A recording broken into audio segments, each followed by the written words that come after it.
د صاد مبارکه سوره چې د قرآن عظیم و شان 38مه سوره ده په مکې معظمې کې رانازله شوې ده. 88 مبارک آیاتونه لري. تلاوت او پښتو ترجمه یې له لومړي آیت څخه اورئ. بسم الله الرحمن الرحیم. د الله په نوم چې ډیر زیات مهربان پورا رحم لرونکی دی. صاد والقرآن بالذكر بل الذين كفروا في عزة وشقاق. صاد قسم دی له نصیحت نه پر ډک قرآن بلکې همدغه خلک چې له منلو نه انکار کړی دی یعنی کافران په سخت تکبر او سرکشۍ کې اخته دي. كم أهلكنا من قبلهم من قرن فنادوا ولا تحين مناص. له دوی نه مخکې موږ همدغسې څو نسلونه هلاک کړي دي او کله چې د هغو کم بختی راغلی دی نو هغوی چیغې وهلي دي خو هغه د ژغورل کېدو وخت نه و. وعجبوا أن جاءهم منذر منهم وقال الكافرون هذا ساحر كذاب. دوی په دې خبره سخت تعجب وکړ چې دوی ته په خپله له همدوی نه یو ویرونکی راغی. منکران وویل چې دی کوډګر دی ډیر دروغجن دی. أجعل الآلهة إلها واحدا إن هذا لشيء عجاب. آیا دوی د ټولو خدایانو پر ځای فقط همدا یو خدای وګرځاو؟ دا خو ډیره د تعجب وړ خبره ده. وانطلق الملأ منهم أن امشوا واصبروا على آلهتكم إن هذا لشيء يراد. او د قوم یعنی قریشو سرداران له دې وینا سره ووتل چې زه او د خپلو معبودانو پر عبادت ټینګ اوسئ.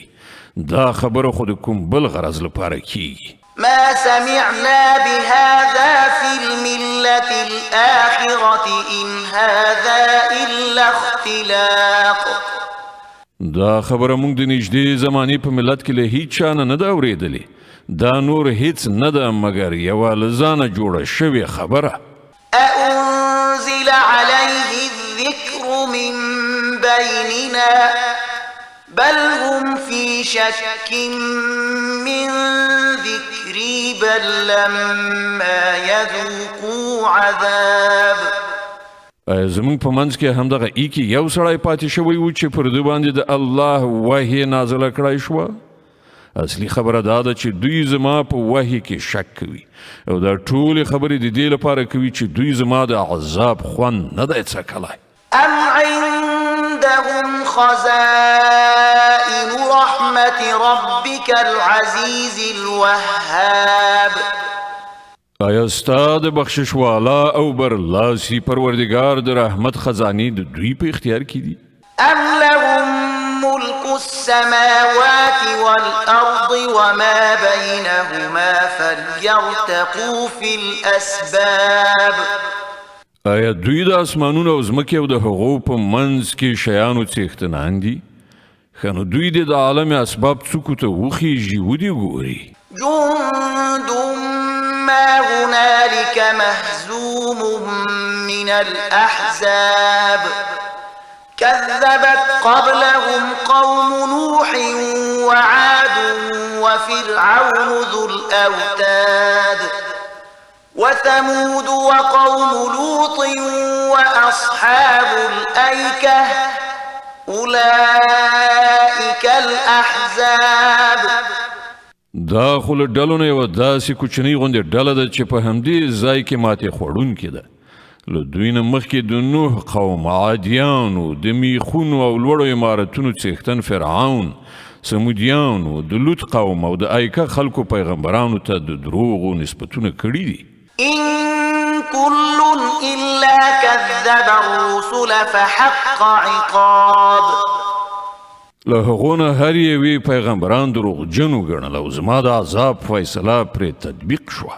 وما ينظر هؤلاء إلا صيحة واحدة ما لها من فواق. دغه خلک یعنی د مکې مشرکان هم فقط د یوې زلزلې انتظار باسي چې له هغې وروسته کومه بله زلزله نه وي. وقالوا ربنا عجل لنا قطنا قبل يوم الحساب. او دوی وایي چې ای زموږ پروردګاره د حساب له ورځې نه مخکې زموږ برخه موږ ته په بیړه راکړه. اصبر على ما يقولون واذكر عبدنا داود ذا الأيد إنه أواب. ای پیغمبره په هغو خبرو باندې صبر وکړه چې دوی جوړوي. دوی ته زموږ د بنده داود قصه بیان کړه چې د سترو قواو څښتنو په هر معامله کې الله ته رجوع کوونکی و. إنا سخرنا الجبال معه يسبحن بالعشي والإشراق والطير محشورة كل له أواب. مونږ له هغه سره غرونه تابع کړي و چې سهار او ماښام له هغه سره پاکي بیانوله او الوتونکي به د هغه شاوخوا ته راغونډېدل او ټول د هغه تسبیح کولو ته متوجه کېدل. وشددنا ملكه وآتيناه الحكمة وفصل الخطاب. مونږ د هغه سلطنت محکم کړی و، هغه ته مو حکمت ورکړی و او د فیصله کوونکو خبرو صلاحیت مو ور په برخه کړی و.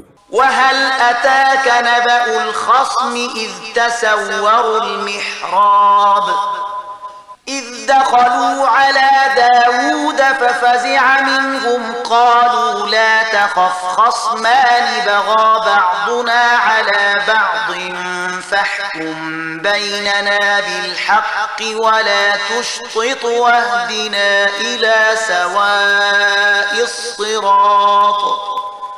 او تا ته د هغو مدیانو څه خبر رسېدلی دی چې پر دیوال راختلي د هغه حجرې ته ننوتلي وو. کله چې هغوی داود ته ورغلل نو داود د هغو په لیدلو ورخطا په وویلا شو.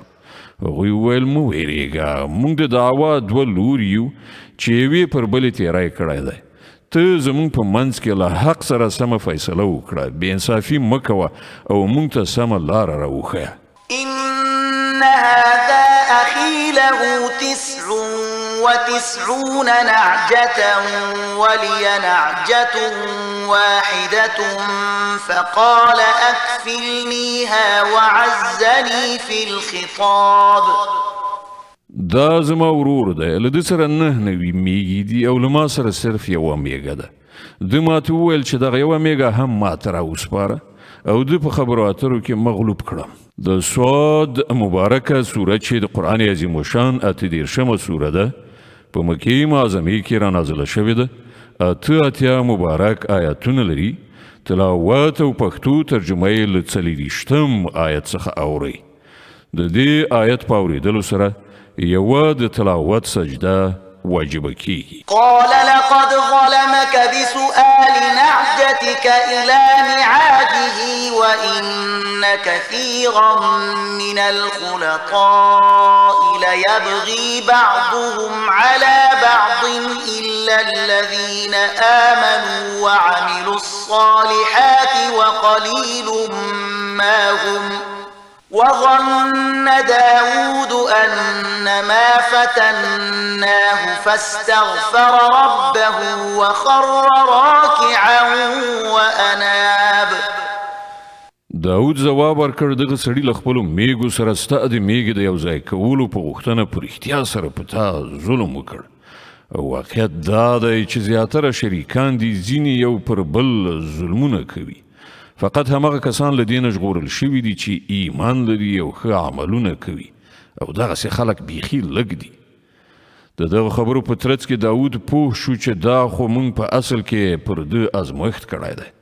نو هغه له خپل پروردګار نه بښنه وغوښتله او په سجده پریوت او رجوع یې وکړه. فغفرنا له ذلك وإن له عندنا لزلفى وحسن مآب. حالا نو موږ د هغه قصور وباخه او په یقیني ډول زموږ په وړاندې د هغه لپاره د نږدېوالي مقام او غوره عاقبت دی. يا داود إنا جعلناك خليفة في الأرض فاحكم بين الناس بالحق ولا تتبع الهوى فيضلك عن سبيل الله إن الذين يضلون عن سبيل